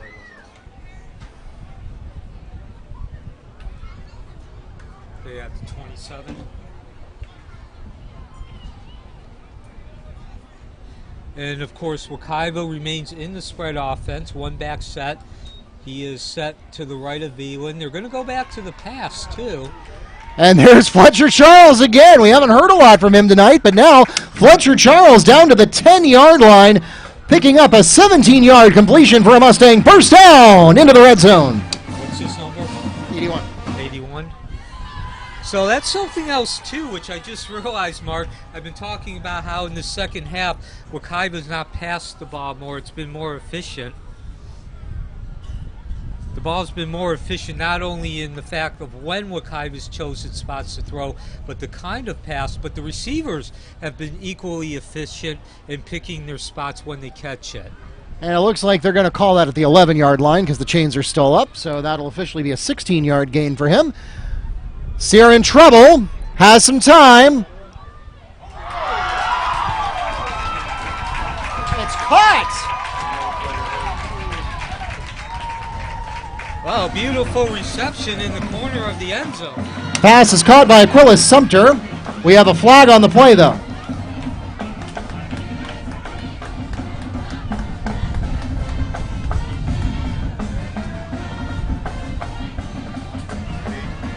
Should probably have started. So he decides what to do.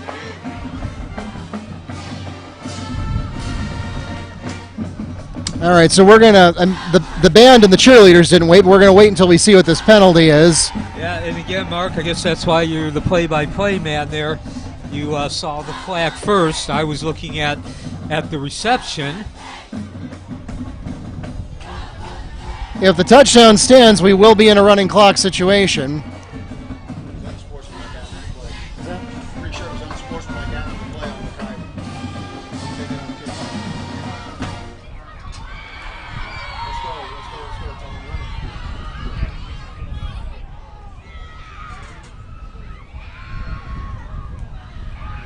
Run the clock, Colin. All right, so it looks like it was a dead ball penalty that did not affect the outcome of the play, so that'll be enforced on the kickoff. And now we're going to get more.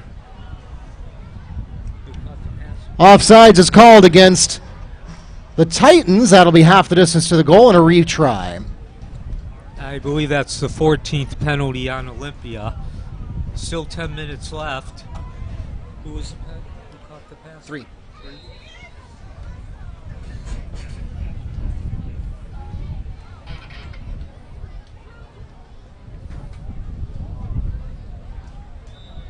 Keely Sumter making that touchdown reception. Brian Wilson on the extra point, and it is up and good. The Mustangs extend their lead to 44-7 with 10 minutes and 43 seconds remaining in the game. Ladies and gentlemen, that means we will be using modified timing rules for the remainder of tonight's game. Again, if you are expecting a ride to come and get you, please let them know that when that clock says 10.5 minutes, it means exactly 10.5 minutes at this point, so they should be on their way. We appreciate your help. And Sumter, as I started to say, made that touchdown reception. That was his first catch of the night. So again, going back to what I mentioned there about the receivers, they've been effective when they have caught the ball. Certainly can't get much more effective than scoring a touchdown.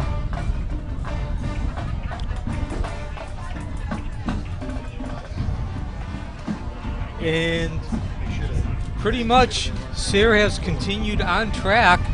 His performance is about the same, only 6 of 11. But that was actually his shortest pass completion, 11 yards. His other passes have been 12, 16, 20, 25, and 36, and of course, 3 touchdowns. That's a good way to waste a minute.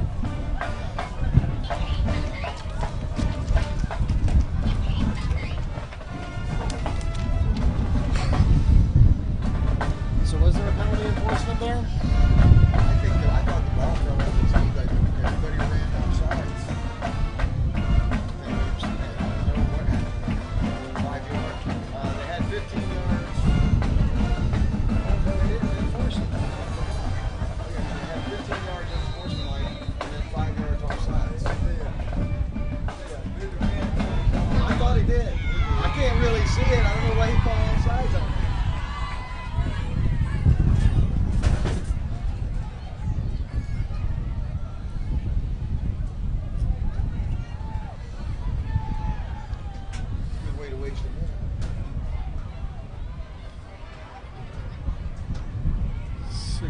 48.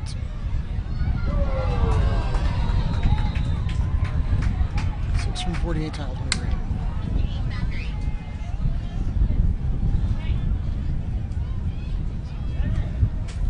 Bryant Castile on the return. Tackle by Tamarian Foster. Will start the Titans just inside Mustang territory at the 45-yard line. Previous to that, we had an unsportsmanlike conduct penalty that occurred after the play on the touchdown. That was enforced first, and then we had an offensive offsides call on the Mustangs. That's why they were kicking from the 20-yard line.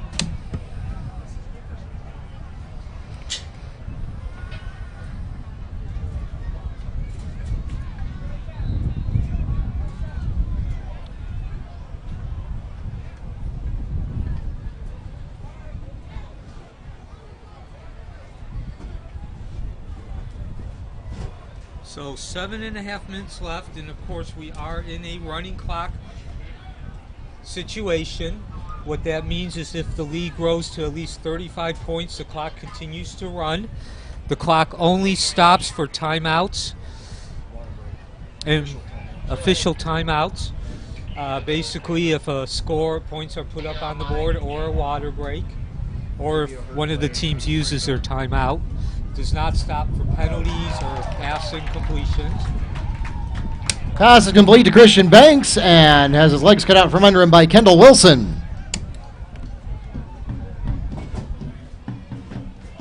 So I think even though Wekiva took blitzed out or rampaged or whatever verb you want to use to that 16-0 lead, we've seen pretty much a repeat of the previous two games this season.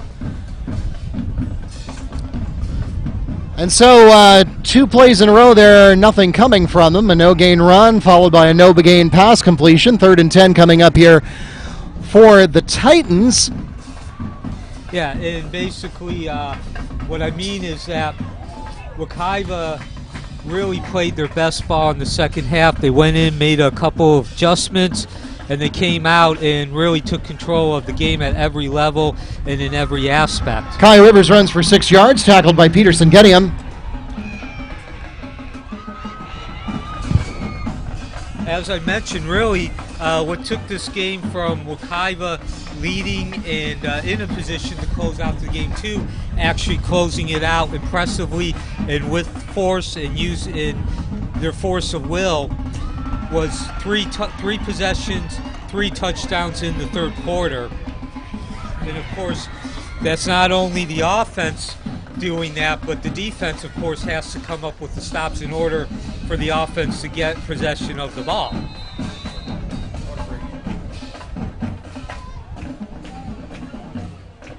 And now we're going to see another 3 and out here. Simeon McKell and Peterson Gettium team up for the sack on 4th down. So that'll turn the ball over on downs to the Mustangs. And we have reached the midpoint of the 4th quarter, and so we will pause for an official timeout.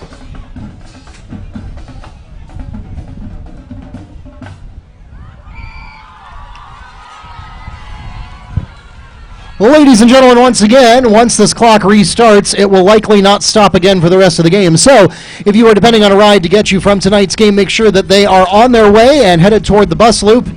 We do appreciate your cooperation, especially given that it is a school night and our faculty and staff would like to close things up here so that they can get home, get rested, and be bright-eyed for you tomorrow morning. We appreciate your help in vacating the campus promptly after the conclusion of tonight's game. Time school start. 7:15. 7:15. Till when? 2:20. I used to go from 7 to 12. I'm in Miami. We went from 7 until 12. It's 1:20 on Wednesdays.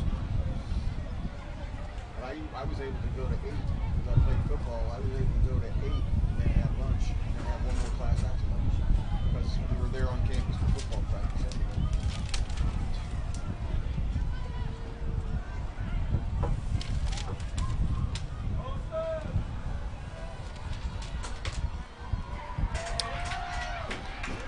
Larry Preston in at quarterback. And he has a pass completion. That one to number 29, Jamon Coleman. A gain of 6. So even now with the running clock, Mark, the onslaught continues there.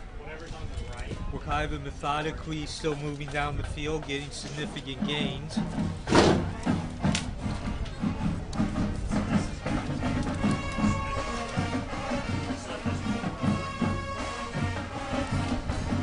Preston had a good look there, but Coleman was not able to come back to the route. Pass falls incomplete. 3rd and 4.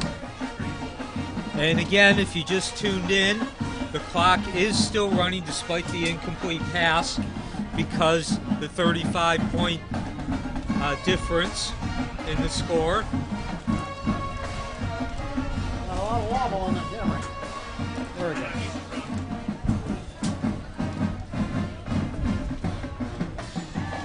So a little less than 4 minutes away from another victory, a 3-0 record. We can hear the band enjoying the situation.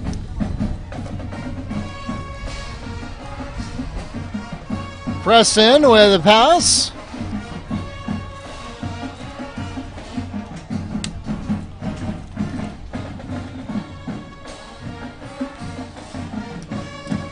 And of course, Keith Dixon, who's the radio and TV teacher, but he basically is the de facto, as far as being the de facto director for the television crew.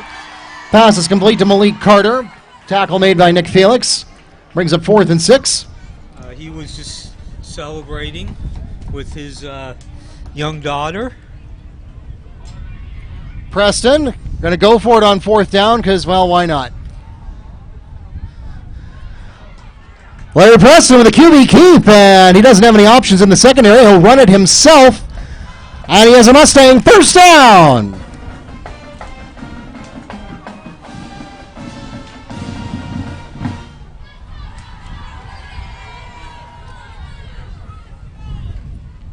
Ball spotted at the 41-yard line for a gain of 9. And yeah, absolutely, to that point, Neil, we certainly want to acknowledge Mr. Dickerson and his film crew, as we have been enjoying some high-quality broadcast production tonight. You may have noticed we have multiple camera angles set up. We've got students directing, choosing shots. We have shots coming from the sidelines. We have shots coming from upstairs above the press box. A lot of great experience for our broadcast production program, and they certainly lend a lot of professionalism to our high school broadcast coverage, so we certainly want to acknowledge them and the role that they play in bringing you tonight's football action. They'll be with us for the rest of the season as well. That pass is complete to number 29, Javon Coleman, and that is good for a gain of 6 yards, brings up 2nd and 4. Yeah, Mark, and of course, they'll be with us into the basketball seasons as well. And this year we will be broadcasting the basketball games of the defending state champion in the Wekiva girls basketball team. Certainly looking forward to those broadcasts. Yes, absolutely. And here we're going to get a run up the middle. Chad Davis on the carry. Pickup of 2 yards, brings up 3rd and 2.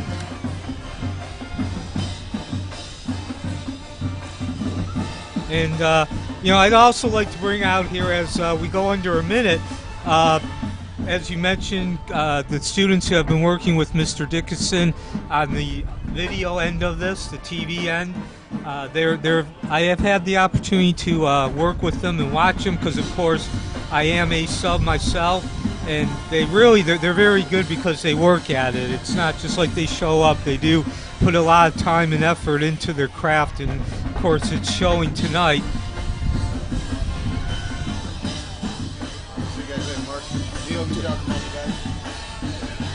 Michael Hauser on a sack to end the game. That'll put the ball back at the 40-yard line for a loss of 7, and that is going to take us to the end of the ball game. 44-7 is your final score as time expires on week 3.5 here at Baptiste Orthodontic Stadium. The Mustangs improved to a 3-0 record. Ladies and gentlemen, we thank you so much for coming out tonight to support your Mustang and Titan athletes.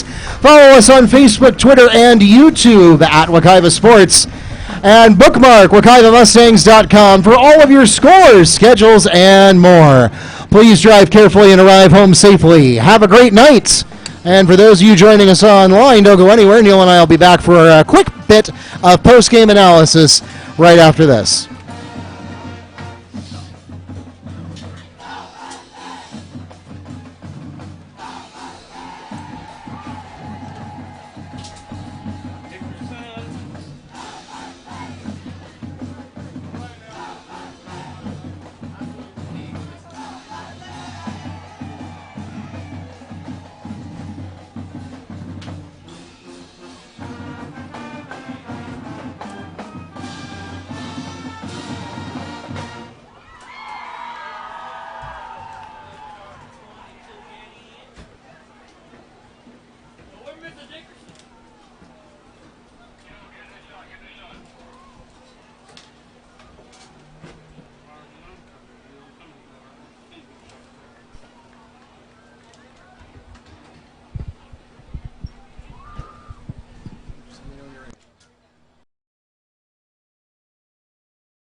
And welcome to the press box here at Baptiste Orthodontic Stadium, where this is Mark Barchi, the voice of the Mustangs. I'll be joined in a moment by Neil Fisher from the Apopka Chief as soon as he finishes tabulating some statistics for tonight's game. And we have a 3-0 team now with an impressive victory by the Mustangs here on Monday Night Football.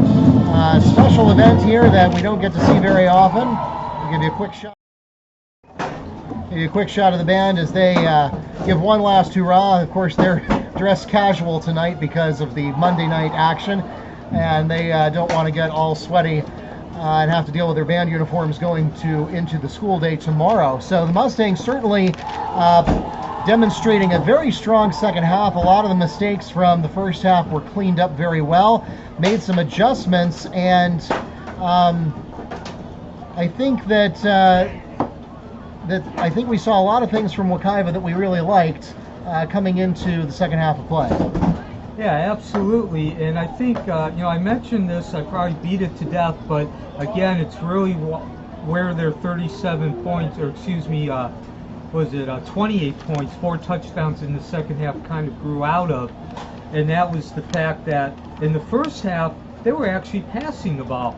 Sear threw 18 passes, which I mentioned not just this year, but traditionally during Wekiva's 13-year history, have never really thrown that many passes. They came out, and they still threw quite a bit, but it was more of a 50-50, and not just 50-50, but they were rushing on first and second down, which sets up those third and short. Yeah, certainly we saw the play selection transition to be a little bit more even with the rushes, and I think that was also a product of that was that we saw Sear become more selective with his passing.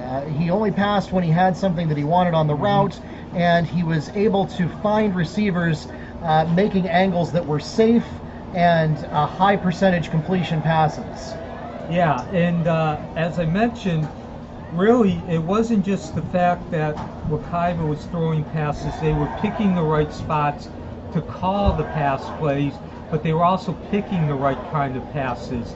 We saw a very wide variety. The first 2 touchdowns, they completed 3 passes. All 3 of them were like angle passes and laterally, where Sear is like throwing it across the field as the receiver is running on an angle, and the pass is flat. Then the next 2 touchdowns, the majority of the passes, I think it was like 3 out of 4, actually were over the top passes in which you have to lead the receiver under the ball.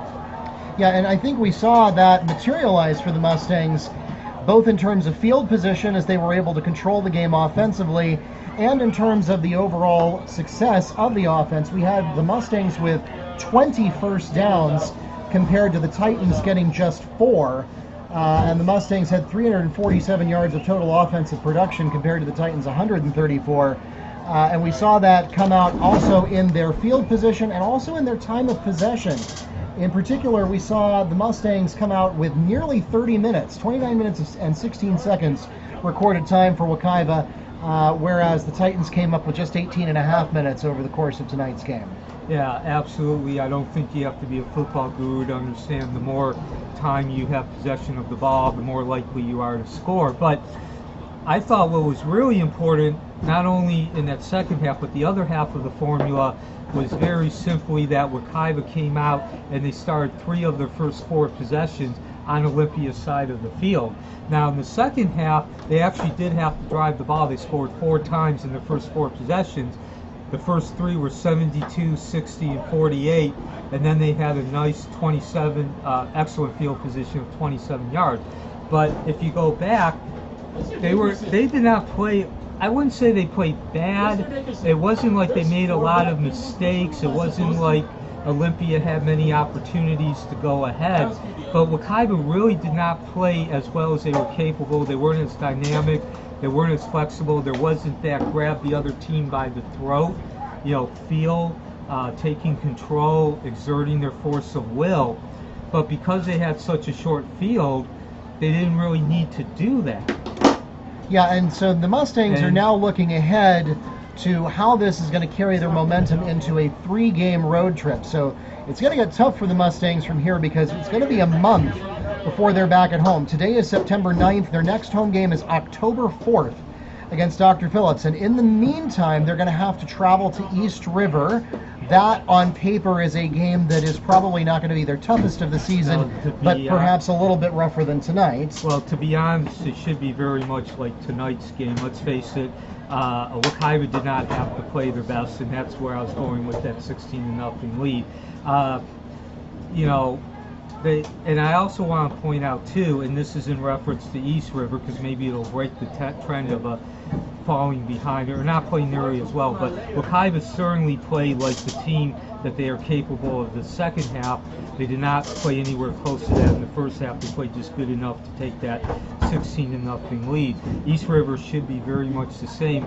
It's also a district game. Remember that Wekiva is no longer in Class 8A. They are now a 7A team. Right, so going into Ocoee is another team that they'll have to be building, and then Edgewater is probably the marquee game of the season. Edgewater is state ranked, as is Wekiva. That should be a real showdown of titans, if you'll forgive me using that word to describe Wekiva tonight. And that will also most likely, barring a gigantic upset, be for the district championship. And of course, in the playoff format, which I believe is now 3 seasons old, the top 4 seeds are determined by the district champions. You might have a better record than another team in another district, but if you don't win that district champion, you don't get one of the top 4 seeds. Yep, so we will see you here back at Baptist Orthodontic Stadium coming up on Friday, October 4th. Meanwhile, for the next 3 weeks, we will be coming to you with cut-ins from East River, Ocoee, and Edgewater with some pregame, halftime, and postgame coverage. You can also look to our Twitter feed, Wekiva Sports, for live updates from those. Obviously, though, our first choice is always to have you there in person, so we hope that you'll join us for that.